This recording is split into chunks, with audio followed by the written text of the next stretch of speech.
trusted news source, ABC6 News at noon.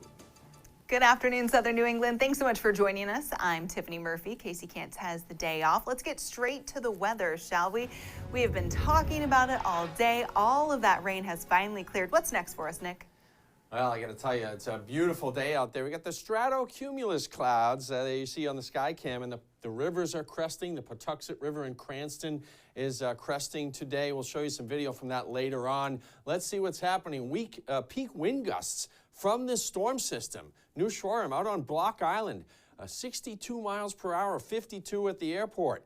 And we had wind gusts of 40 to 50 miles per hour from Charlestown to Point Judith, Fox Point, and New Bedford. And wind gusts right now have calmed down a little bit. It's 25 to 30 miles per hour across the region. So it's adding a little bit of a chill to the air. And temperatures have certainly fallen from where they were this morning in the mid to upper 50s. We started the day so mild. It's 50 now in New Bedford. They're the last spot, along with Plymouth and Provincetown, to be 50 degrees. Providence is at 49 right now. We're at 48 in Westerly. Smithfield up on the hill, 45. And you see that radar is not showing anything around here. The storm system pulling away. And we've got the stratocumulus clouds. So we're going to have a lot of clouds today. It'll start to clear out tonight. And you see at 3 o'clock we get some partial clearing. And as we go through the evening hours, temperatures dropping to the mid to upper 30s. By 7 o'clock, midnight, we're in the lower 30s, and we kind of settle in on that number, around 30 degrees for the overnight low, and tomorrow we'll climb up to about 40 degrees after a chilly start tomorrow morning near 30 degrees. So there's the high tomorrow, 40 with sunshine. And the sunshine takes us into the weekend. We'll look at that, and the 7-day, we do have another storm in it. We'll see what that will bring us to coming up. Sunshine does sound good. Thanks, Nick. In other news this afternoon, we are learning new details of the mother accused of killing 2 of her young children. Investigators say it was her husband that called 911 for help after investigators say his wife, 32-year-old Lindsay Clancy, strangled her 3- and 5-year-olds, killing them. This afternoon, her baby still fighting for his life. Meantime, Mass General Hospital confirms that mother is employed there. First responders having a difficult time processing that horrifying scene. To all those who responded, we care about you. If you or a colleague are in need of support, please reach out. It's a challenging event. I think being a police officer, being a first responder has never been more challenged. I think we should all be thanking them for their efforts, and we should continue to pray for the family. Sources confirm she may have been suffering from postpartum psychosis. Clancy will be arraigned once she is released from the hospital. Meantime, Duxbury's first responders, you just heard there, talking about the extreme toll it is taking on first responders' mental health. And just today, we are learning $1 million in grant money is headed to southeastern Massachusetts. Senator Mark Montigny securing that money to support officers and their mental health. The New Bedford official says it's been years in the making now. That money will be used to help officers with critical incident stress management training and mental health resources. The governor announcing today a proposal for educational funding that could get thousands of preschoolers on track for success. ABC6 reporter Natalie Norrie spoke with Dan McKee about what he hopes this will do for Rhode Island. Governor McKee highlighting a multi-million-dollar proposal into education today to benefit Rhode Island's youngest learners. At the Children's Workshop in Central Falls today, Governor McKee laying out his plan as part of his budget to provide $7 million going towards 800 seats in pre-kindergarten classrooms. The additional service and access this gives to Rhode Islanders, the governor says, allows kids to have the opportunity to learn and parents to feel secure in where they're bringing their kids.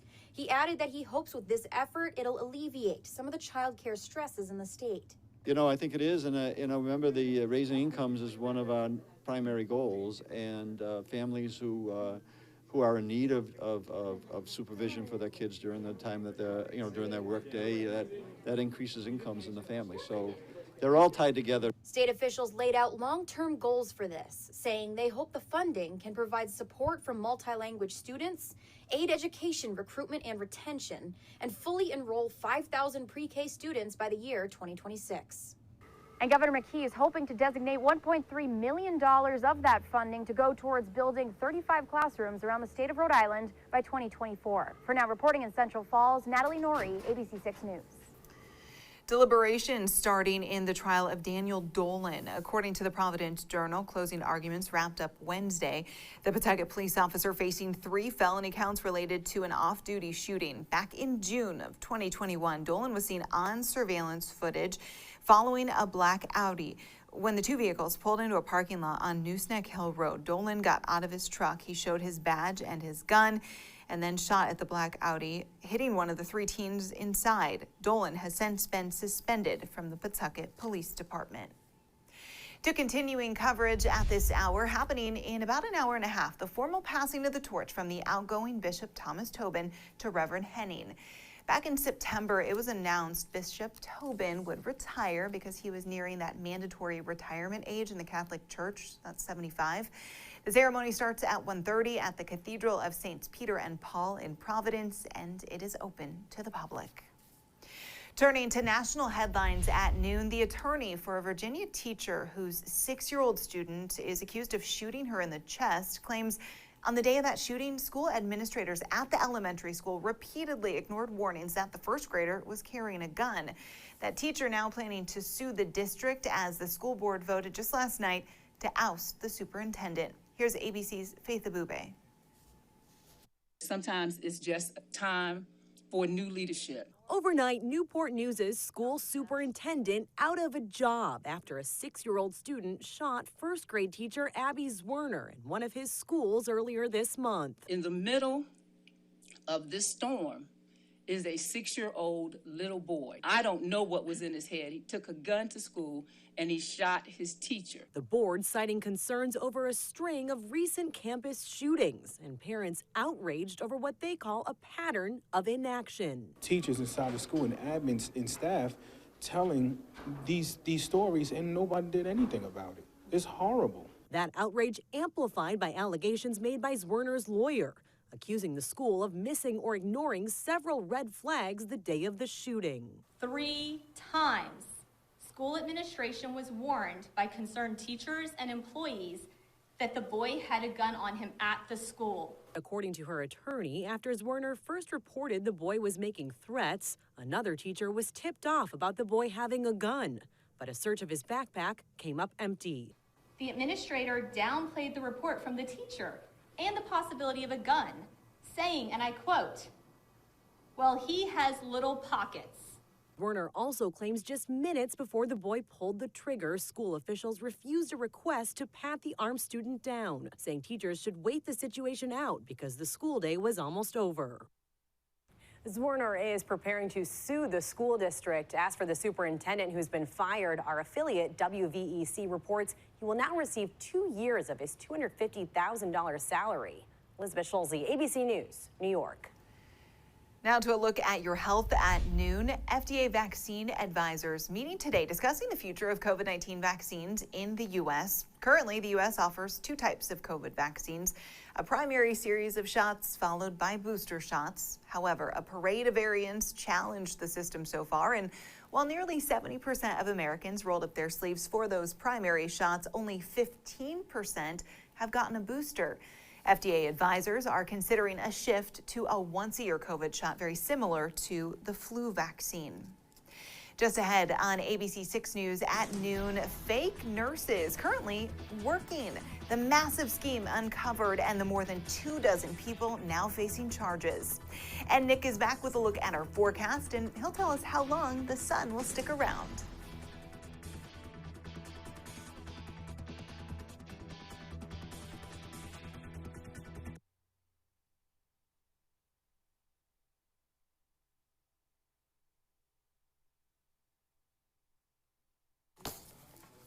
Where are we on time? Oh, that's really good. Great, thank you.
Now to an alleged nursing crime ring. Federal authorities have charged more than 24 people across 5 states for coordinating a scheme to sell fake nursing school diplomas and transcripts to thousands of people. Some of them are apparently working at healthcare facilities.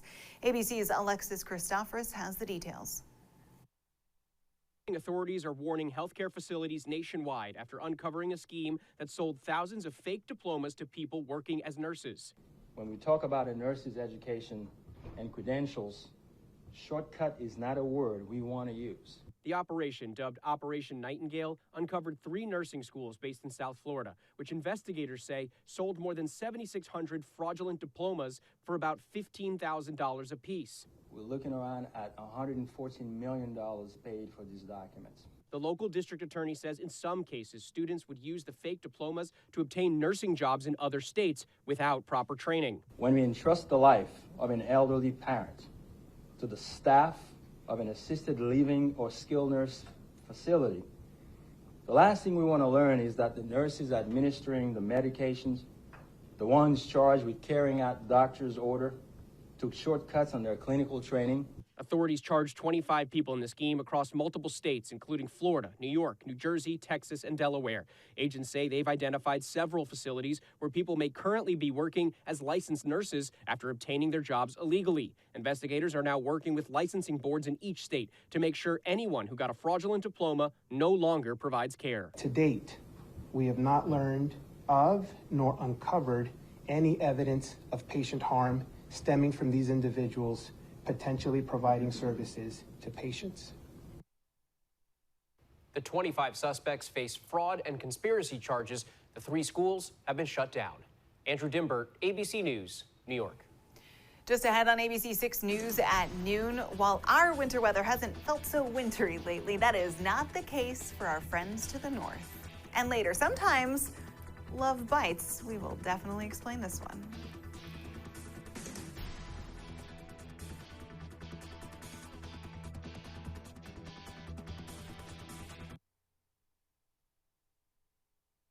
Tiffany, Dayside. Who's we? Me. Oh. The energy. God.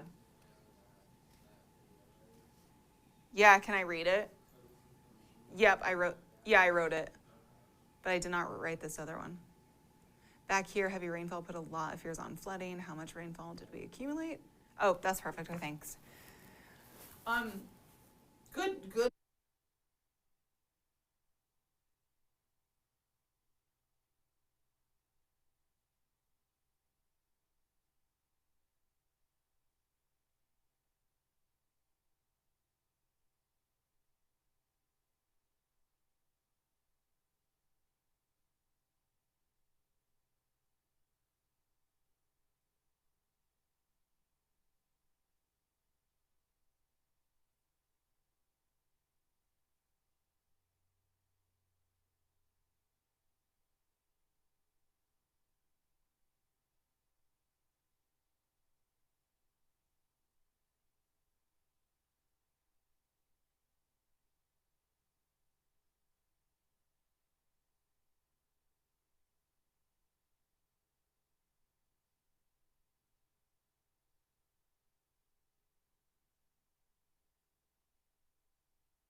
In Maine, the snow is still coming down there as residents continue to dig out. And yet again, it is their 3rd snowstorm in a week. Overnight, inland Maine was hit with that huge round of heavy, wet snow, and it is proving pretty great for ski resorts, but quite the headache for plow truck drivers and anyone else that really needs to leave their house today. And back here closer to home, we saw very heavy rainfall, and it put a lot of fears on flooding. So how much rainfall did we accumulate? I know just the person to ask. Nick?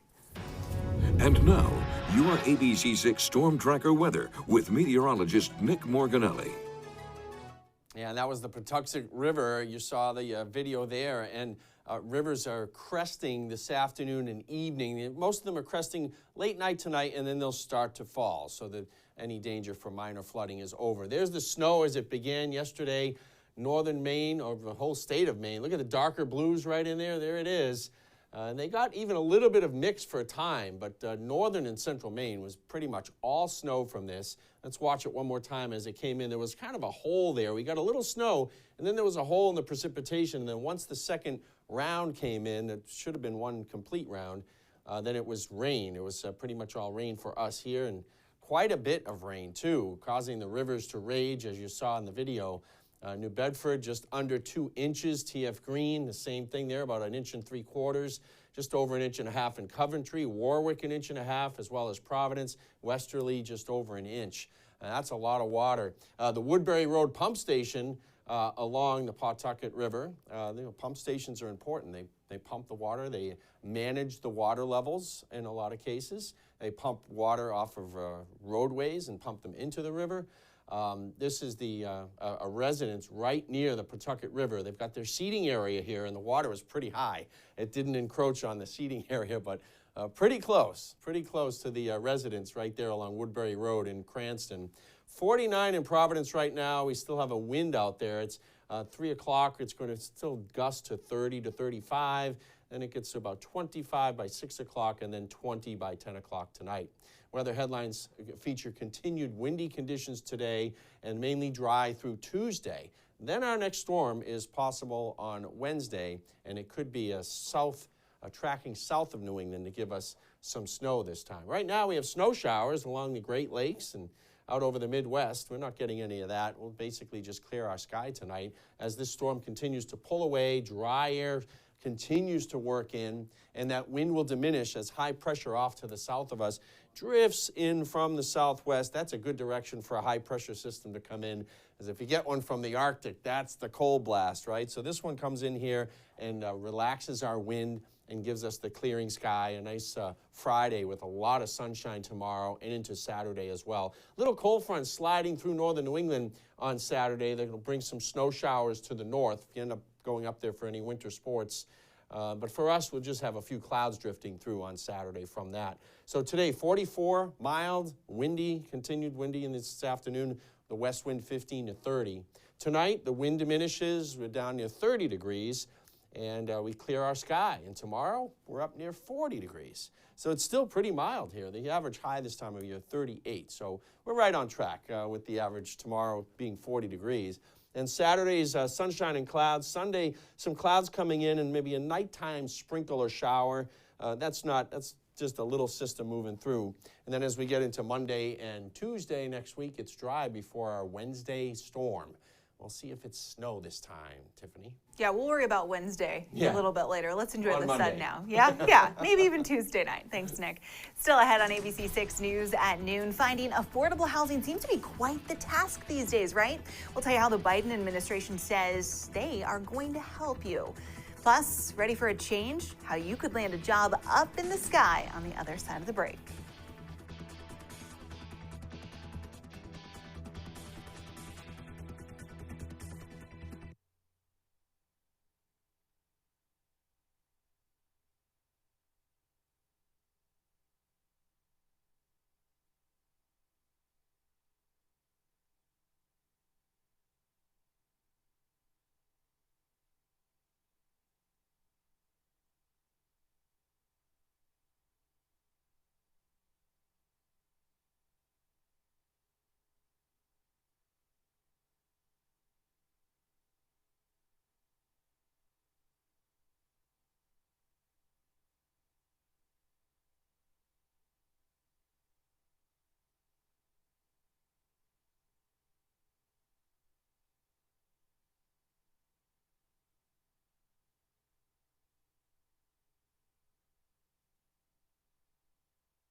It is often the topic of conversation right here in the capital city, finding affordable housing, and now the Biden administration is hoping to help. The president rolling out a blueprint for renters, the Renters Bill of Rights it's called, to drive action by federal, state, and local governments. Key takeaways from this new Bill of Rights: getting low-income tenants facing eviction legal representation, curbing crazy rent hikes, and more access to affordable housing. If you're on the hunt for a job, Breeze Airways is hiring. In about 2 months, Breeze is opening its base at TF Green.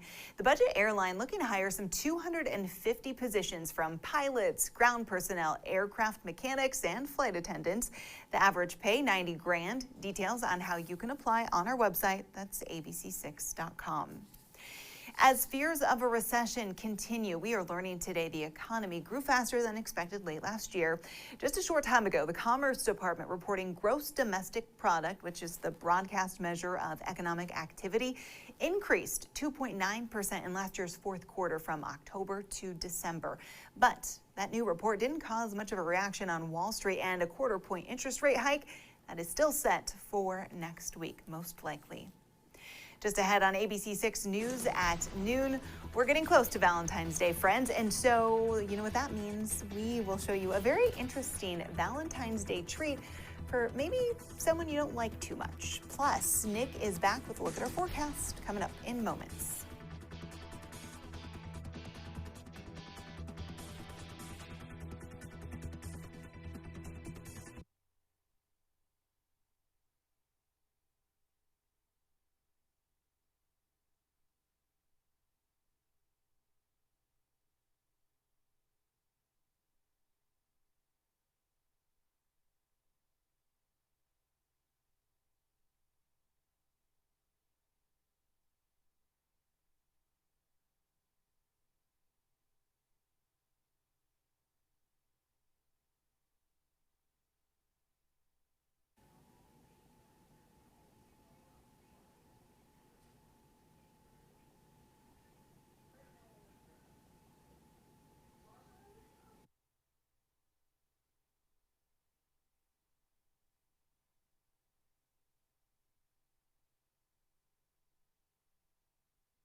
The Honolulu Zoo knows that sometimes, well, quite frankly, love bites. So this Valentine's Day, they're offering a unique gift for the special or maybe not so special person in your life. For $5, $10, or $20, you can name a mealworm, a cricket, or a vegetable after an ex, or anyone, frankly, and the zoo will feed it to an animal. That person will also get a digital Valentine's Day card letting them know that they were a snack. And if you want to shell out $100, the zoo will even create a personalized video showing the animal eating the treat. You can purchase a so-called love bite on the Honolulu Zoo's website until midnight on Valentine's Day. Petty, party of one. Not petty, the weather. The weather's been very nice to us this winter, Nick. Hasn't felt like winter, though. Yeah, that video reminds me of my son's feeding his geckos. He feeds them that stuff. Tonight, 30 degrees, evening temperatures falling with a diminishing wind, so we're back to winter here.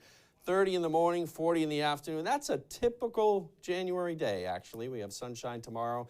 7-day forecast shows the pleasant weather on Saturday, sun and clouds. Same thing on Sunday, maybe a few more clouds on Sunday.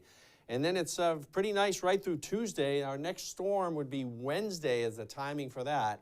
and it could be snow, but I'm not putting any bets on that because every storm we've gotten, it just turns to rain. So we'll see. We're not taking you to Vegas with us anytime soon. All right. Thanks, Nick, and thank you so much for watching us on the news at noon.